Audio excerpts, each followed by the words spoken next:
በወተት ውስጥ የሬሳ ሳጥን ማድረቂያ።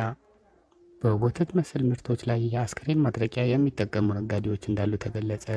የወተትና መሰል ምርቶች የቆይታ ጊዜና መጠናቸውን ለመጨመር ሲባል የአስከሬን ማድረቂያ ጭምር የሚጠቀሙ ነጋዴዎች እንዳሉ ሸገር ሬዲዮ ዘግበዋል። እነዚህ ምግብ ውስጥ የሚጨመሩ ባዕድ ነገሮች ከፍተኛ የሆነ የጤና ችግር በሰዎች ላይ የሚያስከትሉት እንደሆነ የኢትዮጵያ ምግብ መድኃኒት ባለስልጣን ተናግሯል። የምግብ ኢንስፔክሽንና ሕግ ማስፈጸም ስራ አስፈጻሚ ሙላት ተስፋዬ በየጊዜው ክትትል በማድረግ ባዕድ ነገሮችን የተቀላቀሉባቸውን ምርቶች ለገበያ በሚያቀርቡት ላይ ሕጋዊ እርምጃ እየወሰድን ነው ሲሉ ለጣቢያው ገልጸዋል።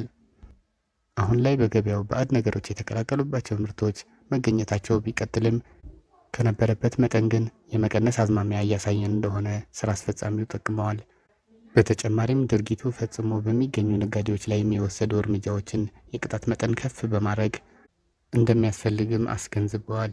ምግብ ነክና መድኃኒቶች ምርቶች ላይ ከ2012 እስከ 2016 ዓ.ም ባሉት ጊዜያት 14171 የምርመራና ፍተሻ ስራዎችን መስራቱን ባለስልጣኑ ሪፖርት የሚያሳይ ሲሆን በዚህም አጠቃላይ 3155ቱ ላይ አስተዳደራዊ እርምጃዎች እንደተወሰደባቸው ተጠቁመዋል።